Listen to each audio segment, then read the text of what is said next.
Course 3, From Sketch to Cinematic IP, Building the Cinematic Page. Part 2, References and Acting the Characters. All right, so just so you know, some beginners think, or not beginners, a lot of people think that using references is cheating, but everyone uses references. It just makes life so much easier for you.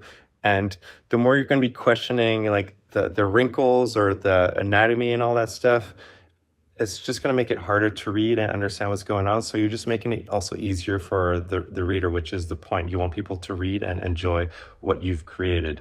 A few things you should know is that film directors use actors, animators film themselves acting, comic artists shoot photo references, painters use models, everyone uses references. Reference equals realism, consistency, and speed. All right, so let's see how I use that, and the fast way I do it, so you guys can do the same if you want to. So here I am grabbing some references from when we took some stuff for the zombies when we were doing the location design. So I could grab a bunch of those. I use the lasso tool so I could do it quick. Sometimes I take just like small parts. Sometimes I take more parts. Yeah, just find out whatever looks right, and it doesn't matter if it's the low res because you're going to be drawn on top of it. It's just to get like a base, and it makes it easier and more fun. I find the quicker it goes, the more fun you're having because you get to see it come to life quicker, and that's always exciting. So here I am grabbing the monster design. Like I figured like it should build probably start from the top, so the rib cage mouth. And I'm using the whole monster design. It's there, so why not use it? And I'm changing a little bit of the silhouette because I think it looks a bit stiff. So I want to give a bit more, to make it look more like it's moving. As you can see, I'm skewing my reference, my base drawing, and it doesn't, as long as you don't do too much, it doesn't matter. No one's going to be like, oh, that looks wrong. And I need more body parts. I need a lot of dead bodies because he's made of dead bodies and he wants more dead bodies. And also the more dead bodies, the more of a threat it is to her because she knows that it can get bigger and bigger.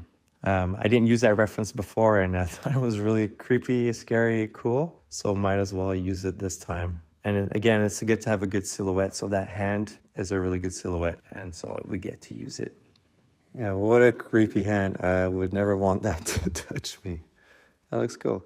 I'm using that skull because I think it's just easier to read than the other one. Again, you don't want things to be too confusing. You should be able to go to the next panel and read the comic as quick as you can. Really get the reader to get sunk into your world. And hands, as you probably know, hands are really hard to draw. The better you are at drawing hands, it usually means the better artist you are. I think I'm all right, but yeah, I just like using reference. I always draw the same type of hands. I got used to drawing them a certain way, so this is a good way to to get a couple more options. I had my comic book teacher say, if you don't know what to draw, just draw hands, because if you know how to draw hands, you can draw pretty much anything, and it teaches you anatomy. And I could see that being true. I haven't tested it, but anybody who draws hands really well, yeah, they're so good at drawing.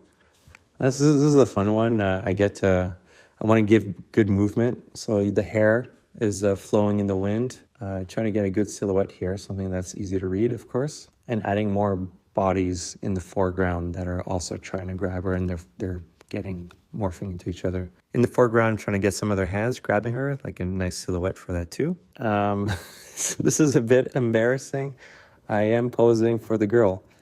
Like I said, get the references, doesn't matter how you get them, just try and get them. If you have somebody who wants to spend time with you and will pose for you, great. Otherwise, your phone has a timer. You can go from instant to 3 seconds, 5 seconds, 10 seconds, I think even more. And so I place the phone to the angle I like, that's very similar, and I just pose.